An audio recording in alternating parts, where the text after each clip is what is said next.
Margaret Shun adjusted her designer blazer and checked her watch for the third time in 5 minutes. The morning rush at downtown Seattle's financial district was in full swing, and she had exactly 12 minutes to grab her usual double espresso and make it to the quarterly board meeting that could determine her promotion to senior vice president. At 34, Margaret had climbed the corporate ladder with ruthless efficiency. Her corner office overlooked Elliott Bay. Her salary had 6 figures, and her reputation as a no-nonsense financial advisor was legendary among the city's elite clientele. She had worked 16-hour days for the past 8 years, sacrificing relationships, friendships, and even family time to reach this pinnacle of success. The crisp October air bit at her face as she walked briskly down Pine Street, her heels clicking against the concrete in a rhythmic staccato that matched her racing thoughts. The presentation materials in her briefcase represented months of meticulous preparation. Today's meeting wasn't just about quarterly projections. It was about proving she deserved the promotion that would make her the youngest senior VP in the company's history.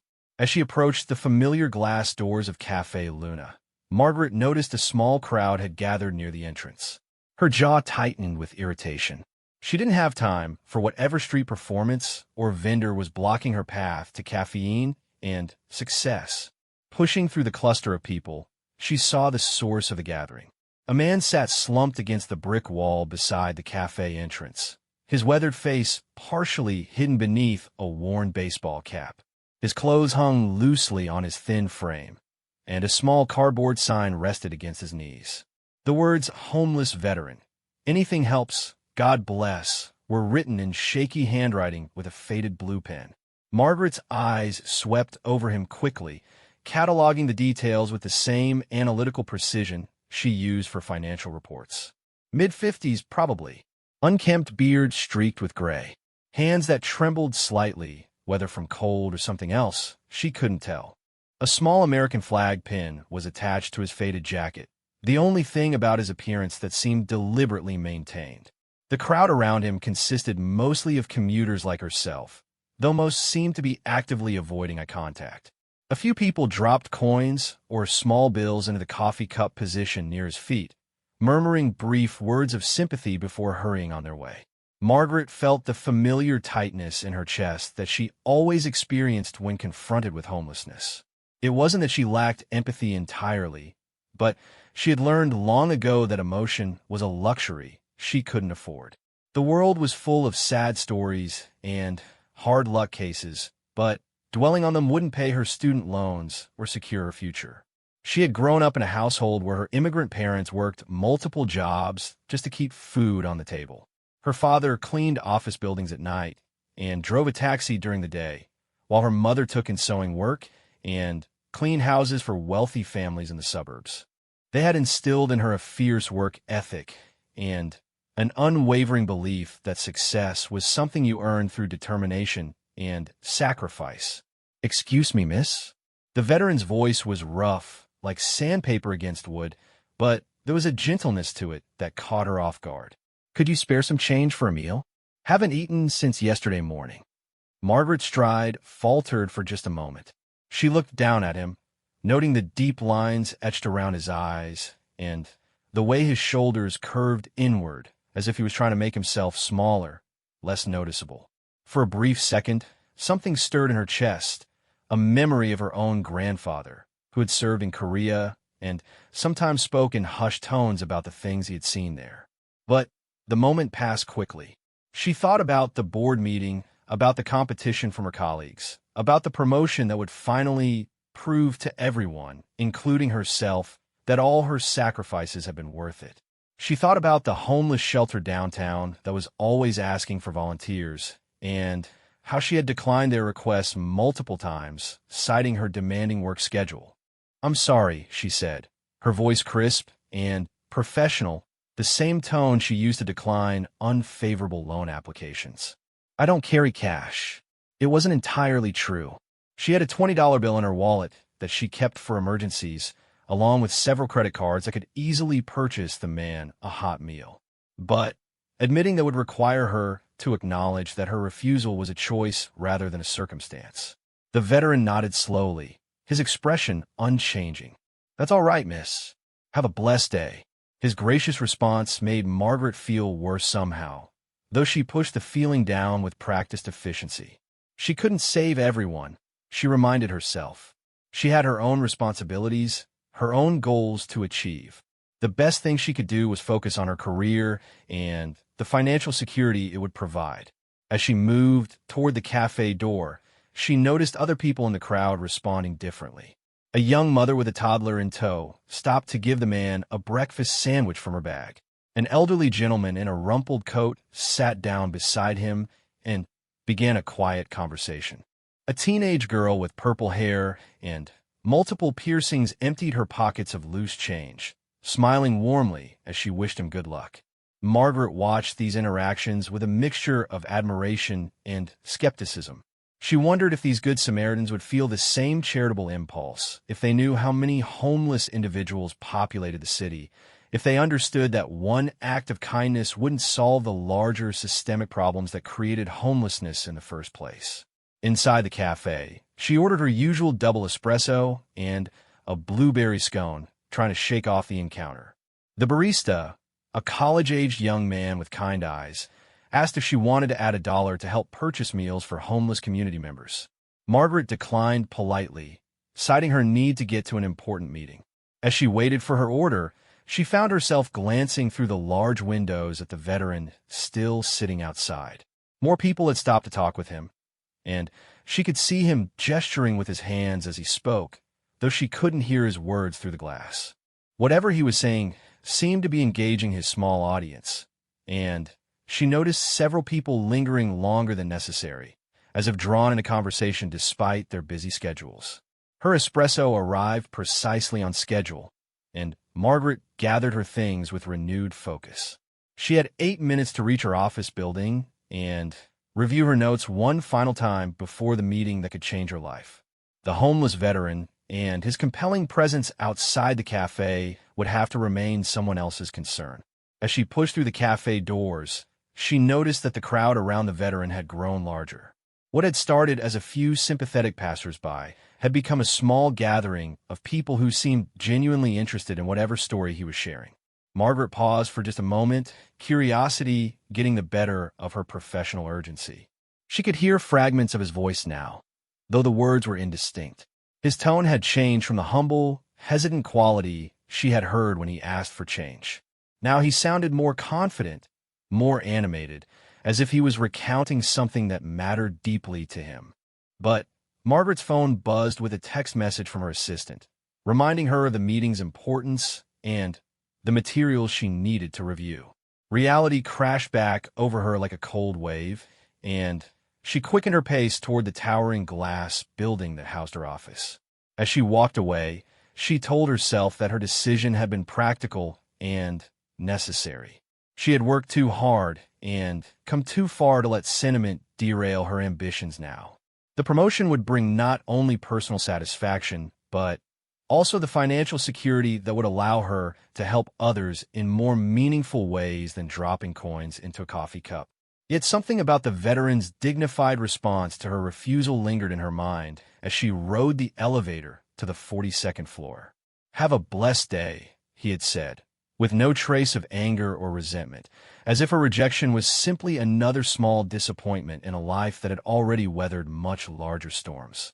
Margaret shook her head and focused on the elevator's ascending numbers. She had a presentation to deliver, a promotion to win, and a future to secure. Whatever story the homeless veteran had been sharing with his growing audience would have to remain a mystery she didn't have time to solve. The board meeting had gone better than Margaret could have hoped. Her presentation on emerging market opportunities had impressed the senior partners, and she could see approval in their eyes as she fielded their questions with confidence and precision.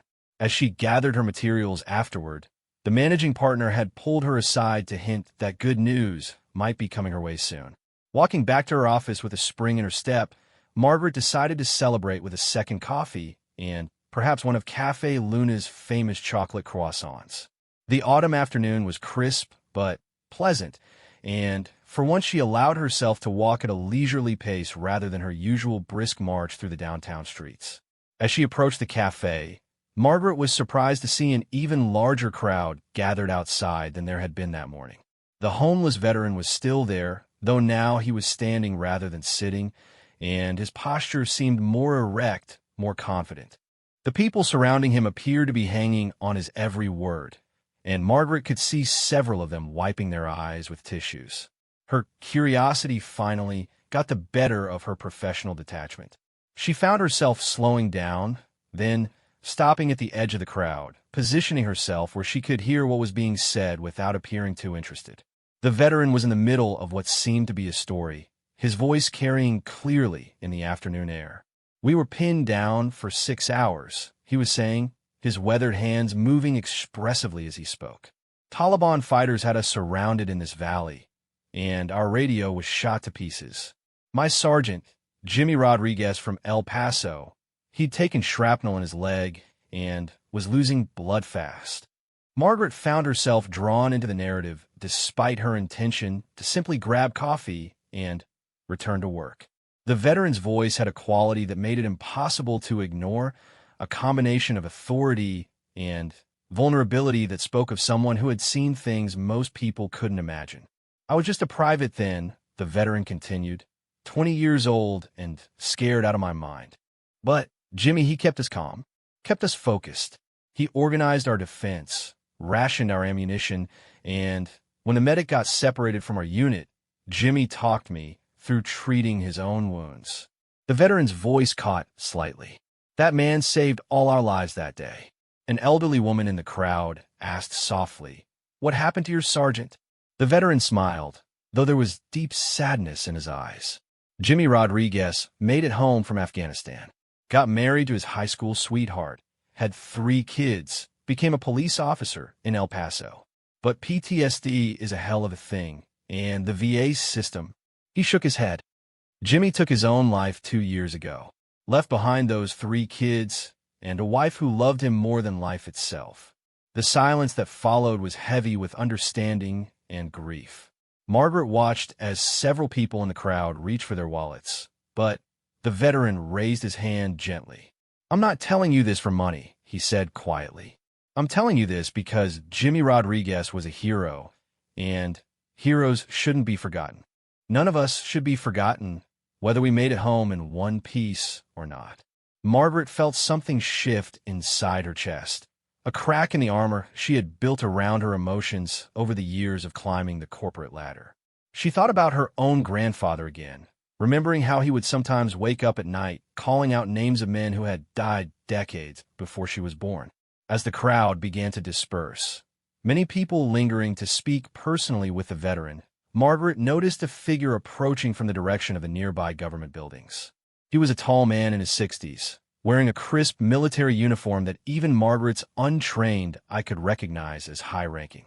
His bearing was unmistakably that of someone accustomed to command, and the ribbons and insignia on his chest suggested a long and distinguished career.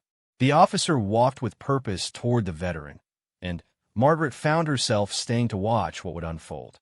She expected perhaps an official conversation about loitering or panhandling regulations, or maybe a military courtesy between former servicemen. What she didn't expect was for the uniformed officer to stop directly in front of the homeless veteran and slowly, deliberately remove his cap. The crowd that had been starting to leave suddenly stopped, sensing that something significant was happening. Margaret watched as the officer's face was revealed, a weathered but kind face with intelligent eyes that held both authority and deep compassion. "Private Daniel Morrison," the officer said in a clear, carrying voice that commanded immediate attention. "I've been looking for you for a very long time." The homeless veteran, Daniel Morrison, stared at the officer with an expression of complete shock.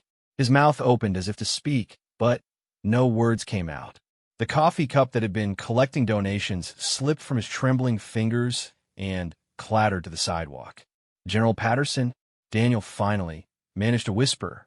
"Sir, how did you—" He attempted to straighten his posture, muscle memory from decades past asserting itself despite his current circumstances.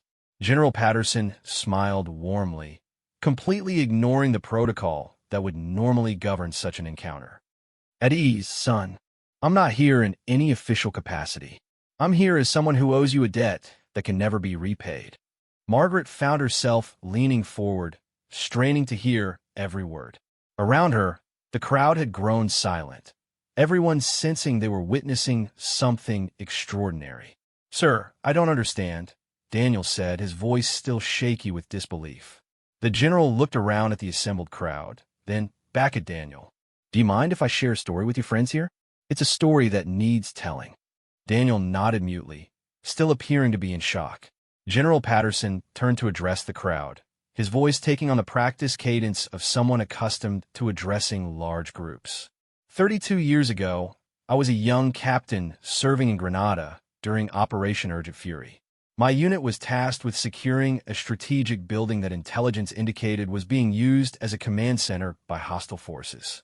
Margaret noticed that even more people had stopped to listen as the general's story began. There was something about his presence and the obvious respect he commanded that drew people in. We approached the building in the pre-dawn hours, the general continued, and everything seemed to be going according to plan. But intelligence had been wrong. It wasn't a command center, it was a trap. The building was rigged with explosives, and we walked right into it. Daniel was listening with intense concentration, as if hearing this story was helping him piece together fragments of his own memory. The charges went off just as my unit reached the entrance, General Patterson said, his voice heavy with the weight of memory. I was knocked unconscious by the blast, and when I came to, I was trapped under debris with my leg pinned and bleeding badly. I couldn't see any of my men, couldn't hear anything but the sound of approaching enemy forces. The general paused, looking directly at Daniel. That's when Private Morrison appeared out of nowhere. He'd been thrown clear of the blast and could have easily made his way to the extraction point with the other survivors. Instead, he crawled back through rubble and enemy fire to find me. Margaret felt her heart racing as she listened to the unfolding story. She glanced around at the faces in the crowd and saw the same intense attention on every face. Private Morrison pulled me out of that collapsed building, the general continued, carrying me nearly half a mile to the evacuation zone while under enemy fire. He saved my life, and when I tried to thank him later, he'd already been transferred to another unit. I never got the chance to properly express my gratitude. Daniel's eyes were filling with tears, and Margaret could see his hands shaking as the memory seemed to come flooding back to him. I've been looking for you ever since, General Patterson said softly. I've carried your story with me throughout my career, told it to every young officer I've mentored, used it as an example of what true courage looks like. You didn't just save my life that day, Private Morrison. You shaped the way I've tried to lead every single day since. The silence that followed was profound. Margaret realized she was holding her breath, and from the stillness around her, it seemed like everyone else was too. Sir, Daniel finally said, his voice barely above a whisper, I was just doing my job. Any soldier would have done the same thing. General Patterson shook his head firmly. No, son, what you did went far beyond duty. What you did was heroism in its purest form. He looked around at the crowd again. This man saved my life, and I went on to serve 30 more years in the military because of his courage. I had the honor of leading thousands of soldiers, of serving my country in ways I never could have imagined as a young captain. Margaret felt tears stinging her eyes as the full weight of the story hit her. She thought about her dismissive response that morning, about her hurried rejection of this man who had literally saved lives in service to his country. Every promotion I received, every commendation I earned, every life I was able to impact positively throughout my career, all of it exists because Private Daniel Morrison risked his life to save mine, the general continued. And when I learned that he was living on the streets of the city where I now work at the VA regional office, I knew I had to find him. Margaret watched as Daniel's composure finally broke completely. 30 years of stored emotion seemed to pour out of him as he wept openly, his shoulders shaking with the force of his tears. General Patterson stepped forward and, ignoring all military protocol, wrapped the homeless veteran in a firm embrace. You are not forgotten, son, he said loudly enough for everyone to hear. "You are not forgotten, and you are not alone." Margaret stood frozen in place, watching the embrace between the general and Daniel Morrison unfold before her. The professional composure she had maintained for years crumbled like a house of cards as the full magnitude of the moment hit her. Here was a man she had dismissed as just another panhandler, a man whose request for help she had coldly denied, and he was a hero who had shaped the career of one of the military's highest-ranking officers. The crowd around them had grown substantially as word of the remarkable reunion spread through the afternoon foot traffic. Margaret could see people calling others over, pointing at the general and Daniel, their faces filled with wonder and respect. Several people were openly crying, and she realized that tears were streaming down her own face as well. General Patterson released Daniel from the embrace, but kept his hands on the younger man's shoulders. "I want you to know," he said in a voice that carried to everyone present, "that I've spent the last 5 years working within the VA system, trying to improve services for veterans like yourself. Every policy I've influenced, every program I've supported, every dollar I've fought to allocate, all of it has been motivated by the debt I owe to you and to every veteran who has sacrificed for this country." Daniel wiped his eyes with the sleeve of his worn jacket, struggling to find words.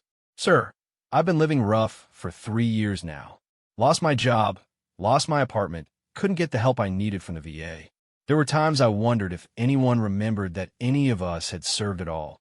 The general's expression hardened with determination. "That changes today, son. That changes right now." He turned to address the crowd that had gathered. "Ladies and gentlemen, I want you to meet Staff Sergeant Daniel Morrison, retired. This man is a decorated veteran who served his country with distinction in multiple deployments. He earned a Purple Heart, a Bronze Star, and my eternal gratitude." Margaret felt a crushing wave of shame wash over her. Staff Sergeant, Purple Heart, Bronze Star. The man she had refused to help had more medals for courage than she had degrees for her career success. She thought about her grandfather again, remembering the pride in his voice when he spoke about his military service, and wondered how she had become someone who could so easily dismiss a fellow veteran. General Patterson continued speaking to the crowd. "Staff Sergeant Morrison has been failed by a system that should have honored and supported him. But he has not been forgotten by his brothers and sisters in arms, and he will not be forgotten by his community." He looked directly at Daniel. "Son, I'm personally going to ensure that you get every benefit you've earned, every service you need, and every opportunity you deserve." An older man in the crowd stepped forward. Margaret recognized him as Dr. Williams, a prominent physician whose practice was located in one of the nearby medical buildings. "General Patterson," he said respectfully, "I'd like to offer my services as well. Any medical care staff Sergeant Morrison needs, I'll provide free of charge." A well-dressed woman Margaret knew to be Sarah Chun, owner of a successful restaurant chain, moved closer to the group. "I can offer employment," she said to Daniel. "I hire veterans whenever possible, and I'd be honored to have someone of your caliber on my team." Margaret watched in amazement as more and more people stepped forward to offer assistance. A real estate agent offered to help find housing. A lawyer volunteered to help navigate the VA bureaucracy. A clothing store owner offered to provide professional attire. The cafe owner emerged from his shop to insist that Daniel would never pay for a meal there again. The transformation happening before her eyes was unlike anything Margaret had ever witnessed. The same crowd that had mostly ignored Daniel that morning was now rallying around him with genuine enthusiasm and respect. The difference wasn't in Daniel himself. He was the same man who had sat humbly by the cafe entrance asking for help. The difference was in their understanding of who he truly was. Margaret realized that she had been operating under a fundamental misunderstanding about worthiness and value. She had built her entire worldview around the concept of earned success, believing that those who achieved financial and professional status were somehow more deserving of respect and consideration than those who had not. But Daniel Morrison had earned something far more valuable than money or corporate titles. He had earned honor through service and sacrifice. As she watched General Patterson coordinate contact information among the various volunteers, Margaret made a decision that surprised even herself. She pushed through the crowd until she was standing directly in front of Daniel Morrison. "Staff Sergeant Morrison," she said, her voice trembling slightly as she used his proper rank. "I'm Margaret Chen. I spoke with you this morning, and I owe you an apology." Daniel looked at her with recognition, but no trace of anger or resentment. "You don't owe me anything, miss," he said gently. "I understand how busy people are." Margaret shook her head firmly. "No, we don't understand. I do owe you something. I owe you the respect I should have shown this morning, and I owe you an explanation for why I failed to offer it." General Patterson and several others in the crowd turned their attention to Margaret's words, sensing the importance of what was happening. "I told you I didn't carry cash," Margaret continued, reaching in her purse and pulling out her wallet. "But that wasn't entirely true. I had money, and I had the means to help you. I chose not to because I made assumptions about who you were based on your circumstances rather than your character." She opened her wallet and pulled out not just the $20 bill she had mentioned earlier, but also her business card and several other bills. "I'm a financial advisor," she said, handing everything to Daniel. "I help people manage their money and plan for their futures. I thought that made me better than someone asking for help on the street. I was wrong." Daniel accepted the money with grace, but immediately tried to return her business card. "I appreciate this, miss, but I don't think I'll be needing financial advice anytime soon." Margaret surprised herself by laughing through her tears. "Actually, Staff Sergeant, I think you might. From the sound of things, you're about to have a lot of new opportunities coming your way, and you'll want someone to help you manage them properly." She paused, looking him directly in the eyes. "If you'll let me, I'd like to offer my services free of charge. It would be my honor to help a veteran get back on his feet." General Patterson stepped forward with obvious approval. "That's exactly the kind of support staff Sergeant Morrison deserves," he said to Margaret. "And I can tell you from experience that he's the kind of man who will make the most of every opportunity he's given." Over the next hour, Margaret watched as an impromptu support network formed around Daniel Morrison. Phone numbers were exchanged, appointments were scheduled, and concrete plans were made. Dr. Williams arranged for a comprehensive health evaluation. Sarah Chin set up an interview for the following week. The real estate agent began discussing transitional housing options that would accept veterans with limited credit history. Margaret found herself naturally taking on a coordinating role, using her organizational skills to help ensure that all the various offers of assistance were properly documented and scheduled. She exchanged contact information with General Patterson and learned that he would be personally overseeing Daniel's reintegration into civilian support systems. "You know," General Patterson said to Margaret as the crowd began to disperse, "what you did here today took real courage. It's not easy to admit when we've misjudged someone, especially in front of a crowd of strangers." Margaret shook her head. "It wasn't courage, General. It was necessity. I couldn't live with myself if I let this opportunity pass without making things right." Daniel Morrison approached them both, looking overwhelmed but more hopeful than he had appeared all day. "I don't know how to thank everyone for this," he said.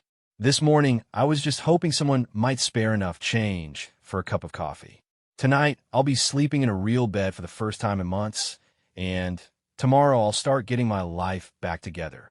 "You don't need to thank us," Margaret said firmly. "We need to thank you. Thank you for your service. Thank you for your sacrifice. And thank you for showing me what real character looks like." As the sun began to set over downtown Seattle, Margaret realized that her entire perspective on success and worthiness had shifted fundamentally. The promotion she had been so focused on that morning seemed less important now, though she knew she would still pursue it with the same dedication she always had.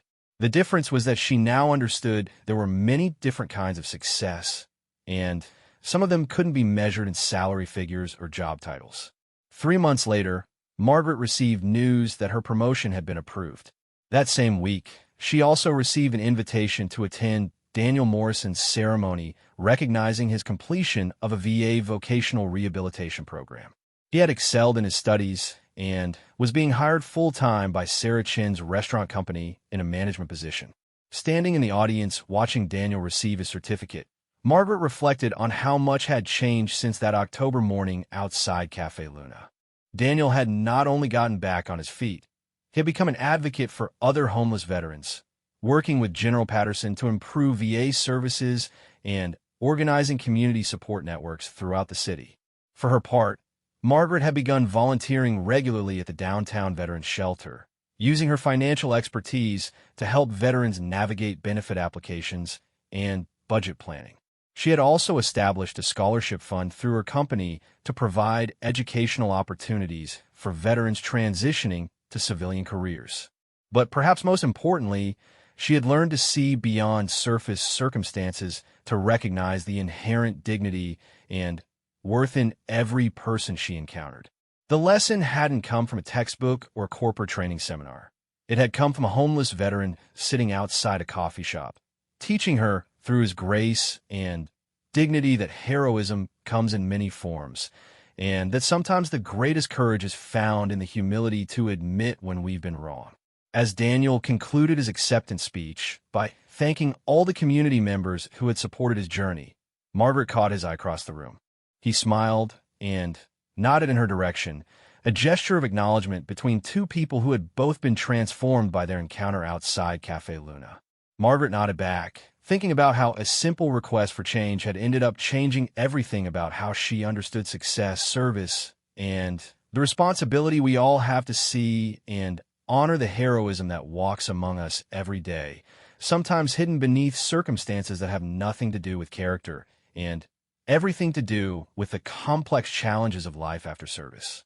The woman who had refused to help a destitute veteran had become someone who understood that true wealth lies not in what we accumulate for ourselves, but in what we're willing to share with others, especially those who have already given so much in service to something greater than themselves.